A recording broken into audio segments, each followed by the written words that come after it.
Congress party बहुत परेशान है। देश भर में धरना देने की बात कर रही है। धरना देने का अधिकार उनका है,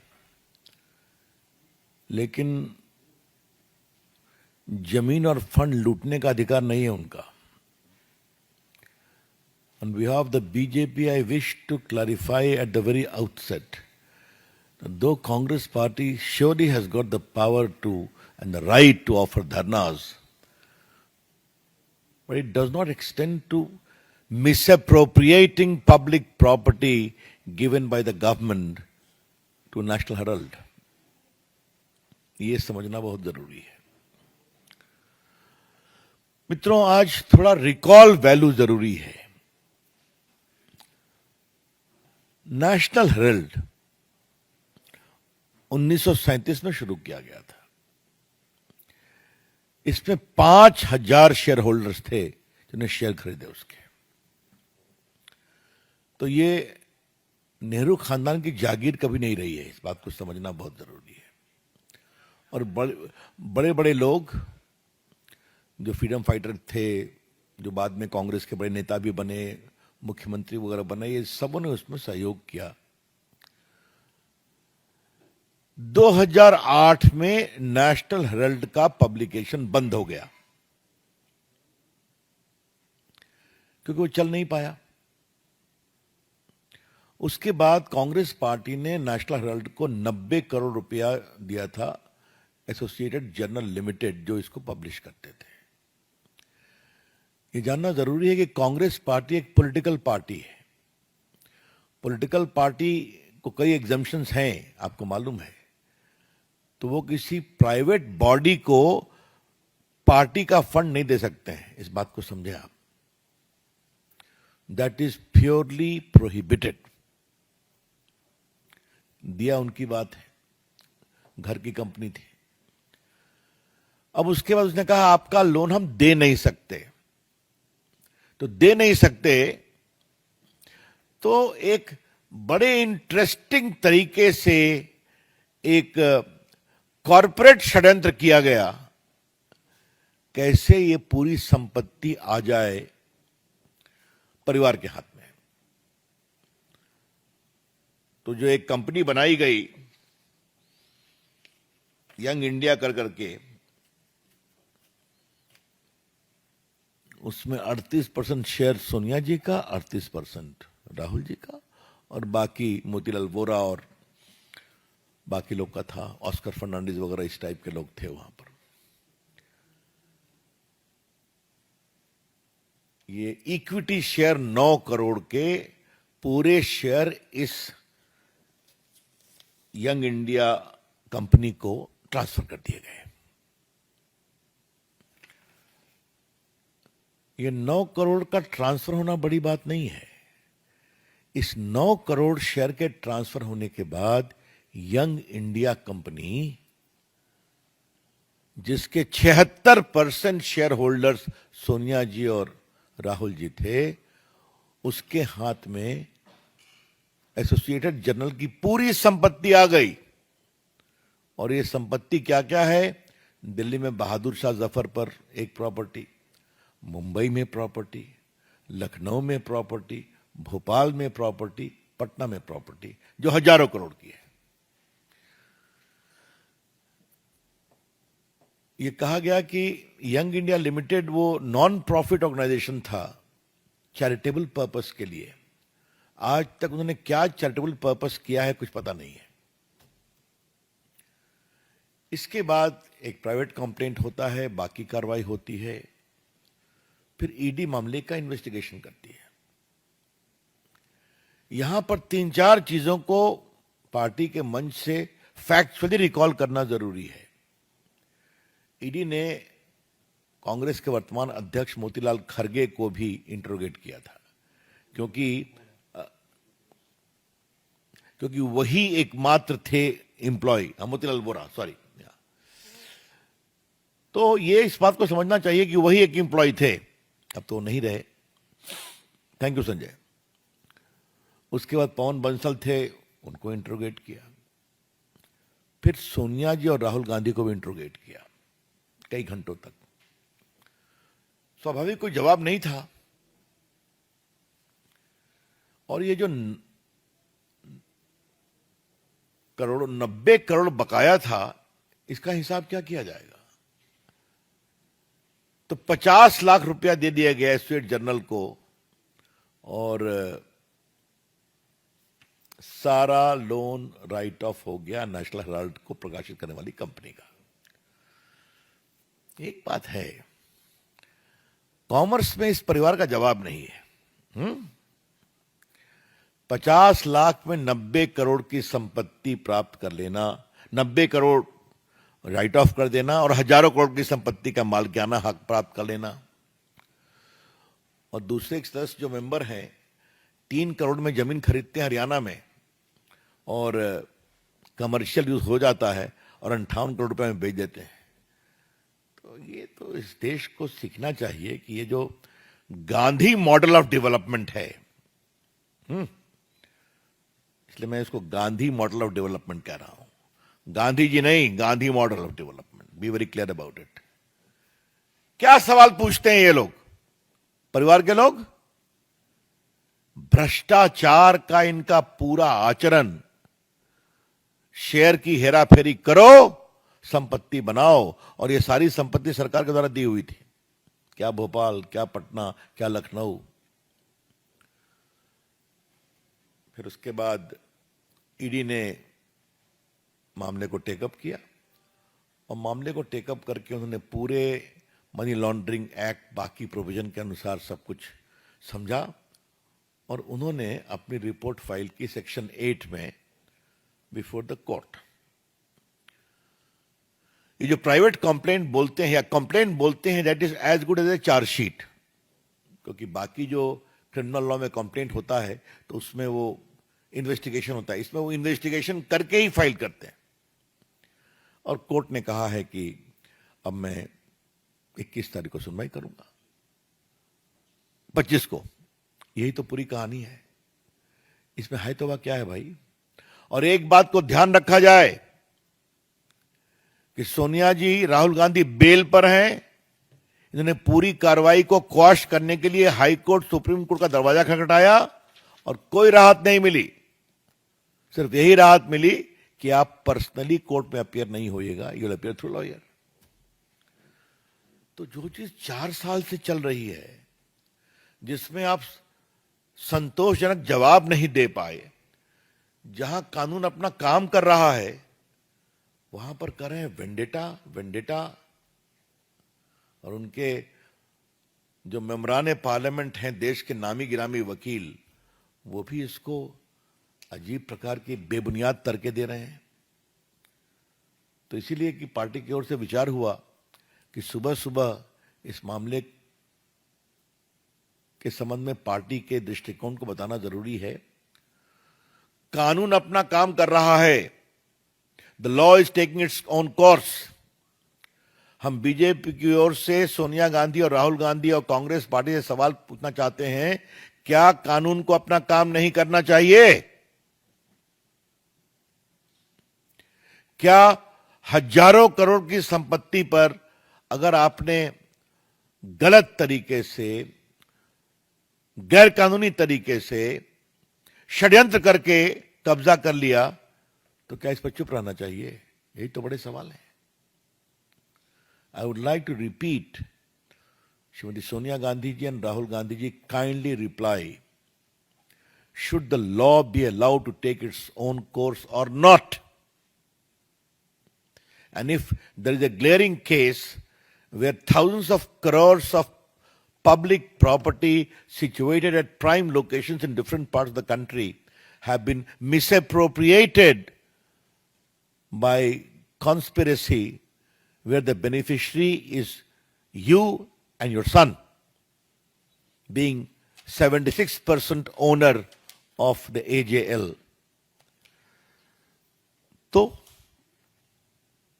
फिर ये धरना, वेंडेटा,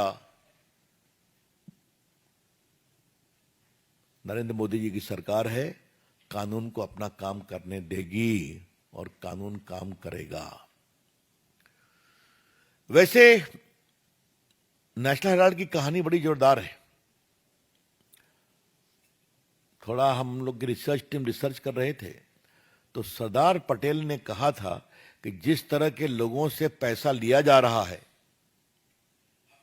वो ठीक नहीं है, वो बहुत चिंता पैदा करता है। ये लोग प्रामाणिक कांग्रेसी नेता थे और वो सारी चिट्ठियां हम लोग के पास हैं। मैं संजय से कहूंगा कभी आप लोग को दे देगा, नेहरू जी ने क्या कहा, सरदार पटेल ने क्या कहा। लेकिन और चंद्रभानु गुप्ता जो उत्तर प्रदेश के मुख्यमंत्री थे, उन्होंने भी पैसे इसके लिए बहुत इकट्ठा किए थे, बड़े नेता थे। कहा कि ये तो बना था देश की आवाज के लिए, इसे नेहरू की और खानदान की आवाज बना दिया गया इस अखबार को। तो ये हम नहीं कह रहे, कांग्रेस के नेता कह रहे हैं, ये सब रिकॉर्ड पर है। क्या सरदार पटेल, क्या चंद्रभानु गुप्ता की आत्मकथा में। तो इसका अतीत, इसका वर्तमान। एक विषय मैं आपसे और कहना चाहूंगा और ये जानना बहुत जरूरी है। इस देश में इतना मीडिया आ गया है, इतने अखबार आ गए हैं, इतने न्यूज चैनल आ गए हैं, फिर भी वो अखबार जिसके पीछे कांग्रेस पार्टी और उनकी सरकारों का पूरा आशीर्वाद है, वो चल क्यों नहीं पाया? ये सवाल है ना, क्यों नहीं चल पाया?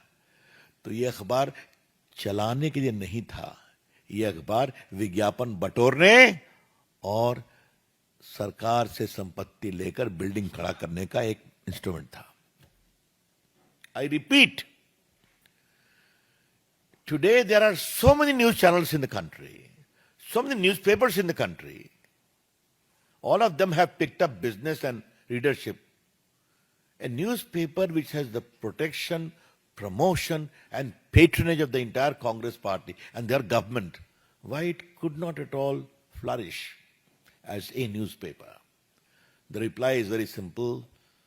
It was after independence least to be used as a proper newspaper, more as a forum to collect advertisement and also ensure big property by government cooperation. यही सच्चाई है ना। और मैंने देखा है कि शायद इन लोग ने यंग इंडिया के में जब ट्रांसफर कराया फिर भी 25-26 करोड़ का विज्ञापन आया है।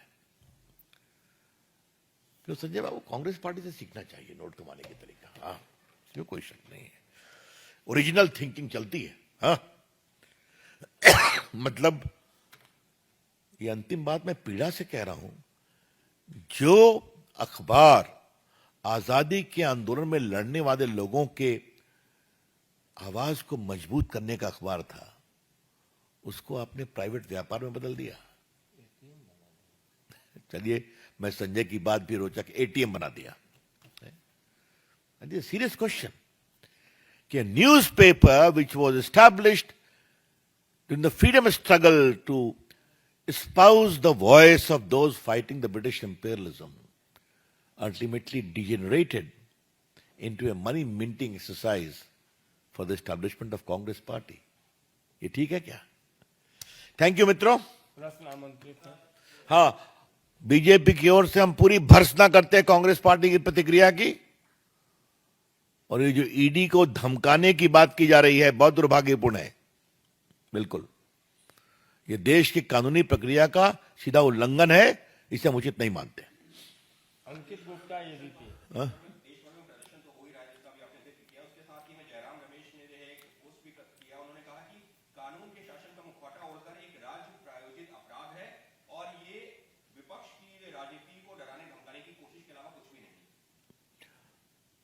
जयराम रमेश बुद्धिजीवी भी है ना, लिखते पढ़ते भी हैं, तो जो इतना चीजें मैंने बताई, इसका भी तो जवाब दीजिए।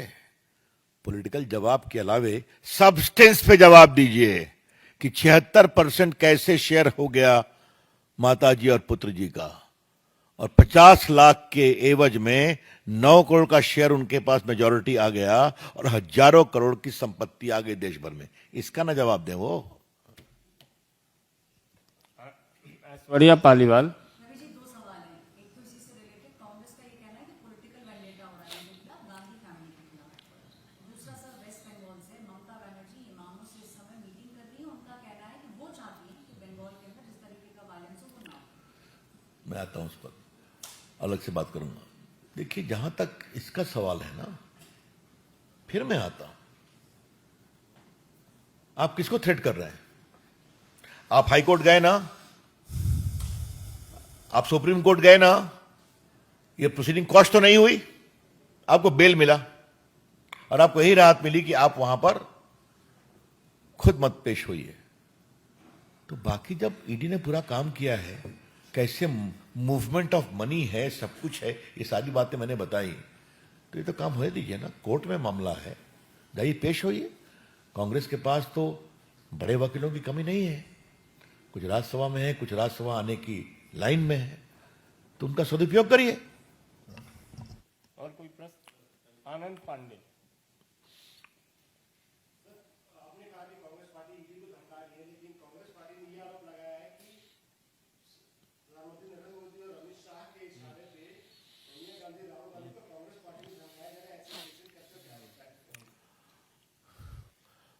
इस देश में लूटने का लाइसेंस नहीं है, शुद्ध भाषा में। नेशनल हेराल्ड केस में जिस तरह से शेयर ट्रांसफर किए गए और 50 लाख के एवज में 90 करोड़ को राइट ऑफ किया गया और हजारों करोड़ की संपत्ति हथिया ली गई, तो ये तो लूट का मामला बनता है ना, मनी लॉन्ड्रिंग का मामला बनता है ना। Go and face the trial. तो ये तो आपने सुप्रीम कोर्ट में भी कहा था, हाई कोर्ट में भी कहा था कि हमको फंसाया जा रहा है, तो हाई कोर्ट ने आपकी बात मानी क्या, सुप्रीम कोर्ट ने मानी क्या? तो क्या मतलब है इसका?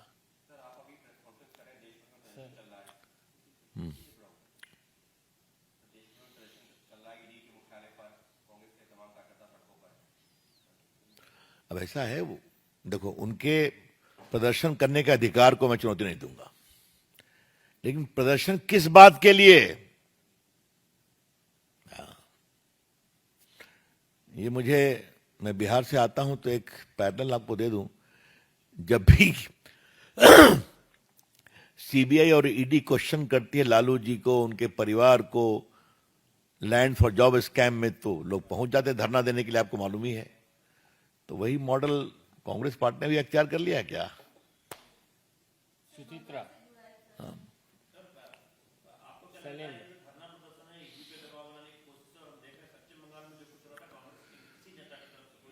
मैं आ रहा हूं उस पर, मुझे उस पर ये मैं उचित नहीं मानता हूं,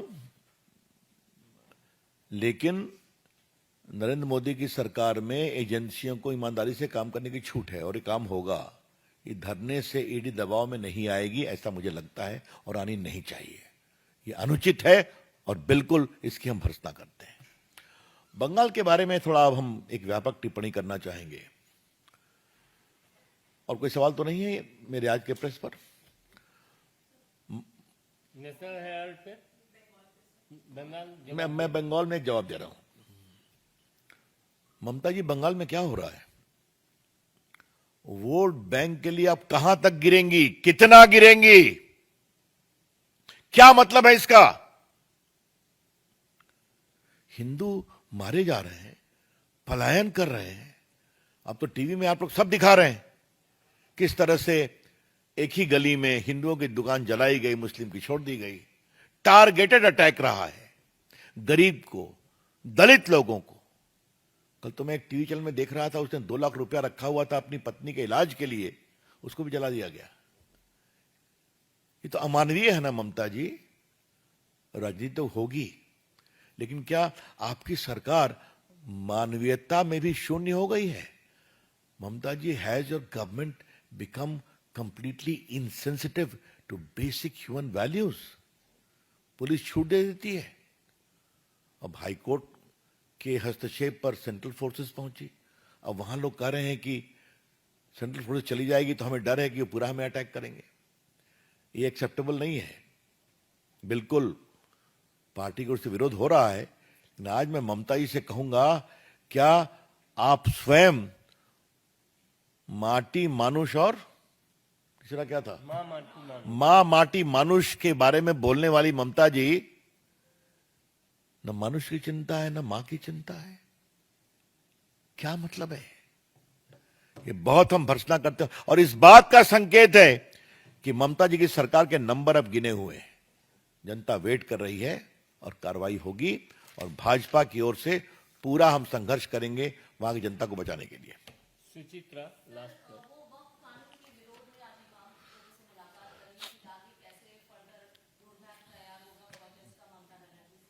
अब ऐसा है, उनका विषय किससे मिले वो।